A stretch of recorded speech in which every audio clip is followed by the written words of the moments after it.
And we are streaming live up on YouTube. All right. Are you wearing white? As you and I look like a couple of celeb worshippers, man. Yeah, what's going on with this white business? We're on in 10 seconds, so I'm gonna put you on air now. Brought to you by EnterSwitch. All right. Transaction solutions you can depend on. Well, here we are, gone past 6:30 for a Friday, a feel-good Friday, which means it's a Tech Friday on Business Express. And joining me for today's episode, hi, Rotus, how you doing? I'm fine, thank you. Good morning, Sope. Good morning to all our listeners and YouTube viewers. Good to be with you all. Yes. We are streaming live up on youtube.com/smooth981FM Lagos. So make sure you go over there and leave your comments up on the live stream as well. You can also send WhatsApp messages into 0809 440 981 to join the conversation and hashtag Business Express 981 on Twitter. All right, Rotus, I'm excited. After last week's flying taxis, what do we have today? Well, payroll tech. Payroll tech is subset of the fintech subsect of fintech, which is growing across the African continent. We're seeing a number of companies that are offering technology that allows payrolls to be more efficient and seamless, and also automated. Okay. I like this. A lot of people are gonna like this. Of course, because the whole thing of when you're paying salaries, somebody has to go to a bank and now submit names of all the employees at the company and all that stuff. It's it can be automated, and by automating it, it can be tracked, right? So there is, of course, the issue of ghost workers, which is still a very big issue in this country. There is one particular company I won't name, but they do payroll tech. They were helping, I think it was Benue or Kogi states. I can't remember, one of the middle belt states. I mean, they were only doing this for the private sector. They were only helping out with private companies. They now said, I think somebody from the government reached out to them and said, hey, can you come and help us with our payroll? So they went over there and, we're doing some testing. And what they saw with respect to ghost workers, or, how people in these state governments are, some people, not all, some are basically collecting salaries on behalf of dead people or people who have been fired and no longer work there. And they brought it up, and the response they got basically told them that they weren't welcome at that particular area. So if you think about the leakages, revenue leakages across the country. Can you hear me, Sope? Yes. About revenue leakages across the country, you were saying? All right, just want to make sure. Revenue leakages across the country, they can be closed by using payroll tech to track who is getting paid. You can make pension allocations easier. You can add on other services, insurance on top of it, because you know how many employees you have, how many, what's going to them. You can make deductions for even HMOs and so on. So it's rising on the continent, and it's another subset of fintech that's getting very popular and very, very helpful when you think about the issues it can address. Okay, I mean, that's pretty awesome. So I really love the idea of ghost workers being, being exercised and all of that. But what do you think? How quickly do you think we're going to see rollouts in Nigeria? So for now, it's the private sector. So it's the. Listen, we need it in the public sector. Exactly. What's it going to take? Look, if you go to you go to laundry or you go get your dry cleaning done, you have companies that will still write down how many pieces of clothing you brought in.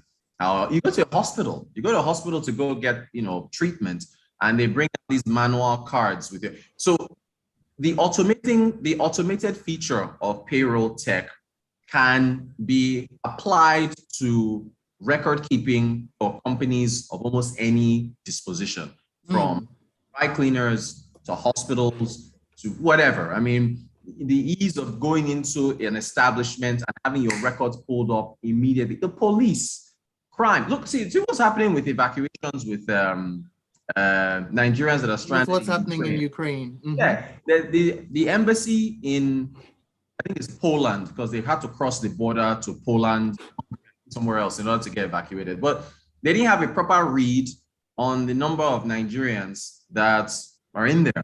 There's some issues with data. This all still comes down to data, but it's still a data issue. So we very much need it in the public sector, but even the private sector still has challenges. So there's so much that you can layer on top of payroll technology that can just, it's efficiency. I mean, just, you don't want to, nobody wants to wait. Even when you order food, when you order food at a company, they should have if you order food 2 or 3 times in the past, they should have your data and your last order and ask you, hey, was this the last thing you ordered and you want? So it's all about streamlining and efficiency for paying salaries to employees.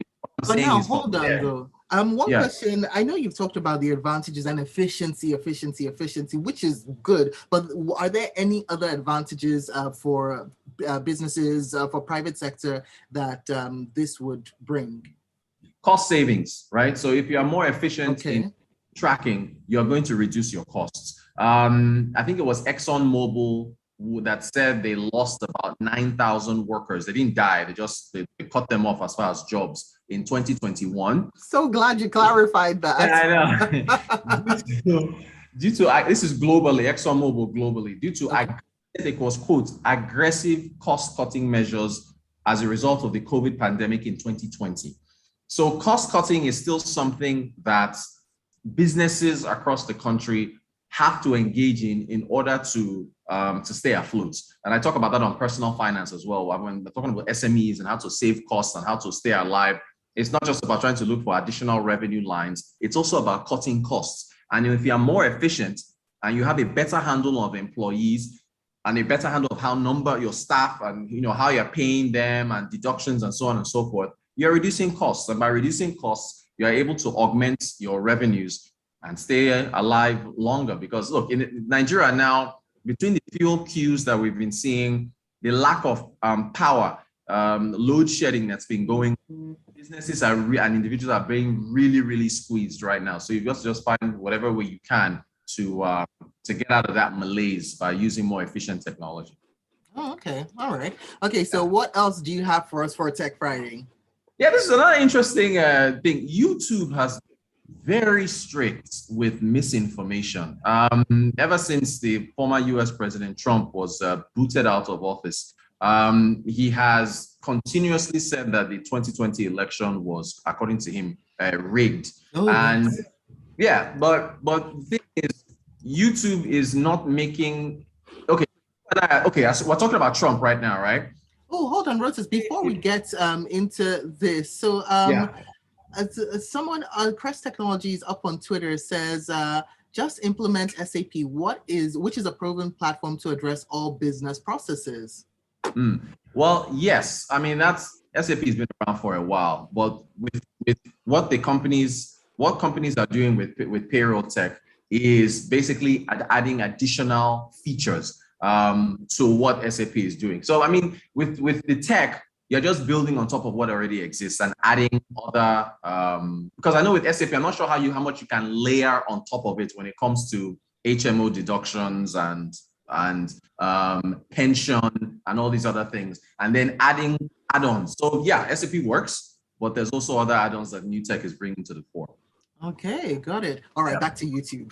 Yeah, so if you and I are talking about Trump now, and we play a clip of Trump saying the election was rigged, all we've done, neither you nor myself endorses it. We just played the clip to listen to.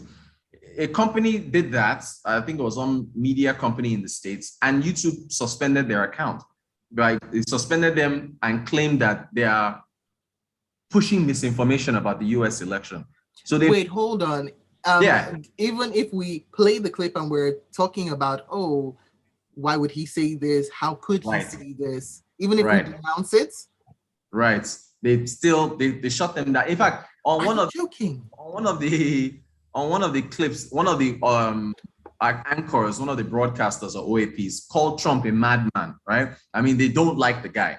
But despite that, the fact that I think what YouTube is looking for, I don't know whether they're looking for a clear disclaimer or how they want to how they expect, media companies, in order to distinguish this. But the YouTube's algorithms or whatever it is they're using should be smart enough to distinguish between a clip that's being played and then two people like you and I having a conversation and not promoting that misinformation on air. I mean, it just shows you the era we're in now, where fake news and organizations are just becoming like very, very, very, very strict when it comes to misinformation. But something has to be done there, because now they're off from YouTube. They've been suspended for 7 days, and we have an election coming up in the year, right? So there's going to be, all sorts of things floating around about different candidates and policies and so on and so forth. So I guess YouTube has to go back and look at their policies and try to see how they can, because it can. They're going to have to beef up their appeals department so that people can process it. The appeals can be processed quicker, maybe. Yeah, that's another one. It did, because you can't, you can't punish somebody for simply playing a clip and then tying them to it as if they've endorsed it. It's not. It's not fair. Rocket science, but apparently it might be. Exactly. We've got messages coming in, Rotus. Right. Should I read them, or do you want us to? Go ahead. Okay, let's go ahead and do this. Yinka Bolu says, as long as we have decided not to be practical and methodical, the issue of ghost workers is always going to persist. How do you solve a ghost worker issue either in the private or public sector? You, as an employer, know all the activities you run, must know all the things you do, so attach a cost code or activity code to each activity. Let your employees account for their 8 hours within those listed activities, either with basic Excel or SAP, and at the end of the month, you can then compare man hours to productivity. Naturally, ghost workers and overhead staff will be exposed. And D from Alausa says, Rotus, are you saying employees should not be paid well because businesses are not finding it easy? No, not at all. What I was saying is that cost cutting is it's survival. So if you have practices that are not efficient and are costing you money, those you should remove in order to keep your business lean. I didn't say anything to do with employees. Employees have to be properly paid and taken care of. Yes. Let's not reach from across cycle together. That's not exactly. All right, Ladele Johnson says, it's good to have all these tech solutions come up. The only challenge for SMEs and small companies is the cost of these solutions, because they don't come cheap. Actually, that is true. Exactly. And we've got this one in from Gilbert Musa from Festac, who says, well said about payroll technology to eliminate ghost workers and block leakages. Also, the technology should include full disclosure of packages and welfare system that an organization has for its members of staff, like allowances for bereavement. Some members of staff don't know their benefits. As such, other people then use this money without their knowledge. Exactly. And we're seeing it more on the public side. The public sector is where the rot really is. That's where but it's still very much helpful for the private sector to be able to drive this forward. And again, that's a very good example with the whole welfare package and so on and so forth. Well, we've come to the end of the show. Do you remember you can continue using the hashtag BusinessExpress981? And hold on. And Crest Technologies is back saying, no, simply implement SAP. Although it's very expensive, all these losses would then be exposed and addressed. But you see, that's another thing these payroll tech companies are doing, in that they're trying to find more affordable ways to implement this technology. So that's another thing. It's affordability they're also driving as well. They're getting this popularity. Yeah. So it's good. It's just good to see more. The more players you invite into a space, the more innovation, the more cost cutting, the better the tech is. The more competition. Exactly. Well, yeah, competition is good. Yes, competition is exactly. Exactly. Well, Roses, thank you for joining me for today's episode. Tech Friday Business Express. Make sure you go and catch him up on Twitter. He is at Rotancode. Till Monday. Can't believe it. Yes, indeed. Over. So enjoy your weekend, Shock. We're taking it. You too. All right. See you Monday. And that is that for Business Express. Coming up, people, it is going to be good music all the way up until 7:30. InterSwitch. Transaction solutions you can depend on. Hi, everyone. If you are waiting up for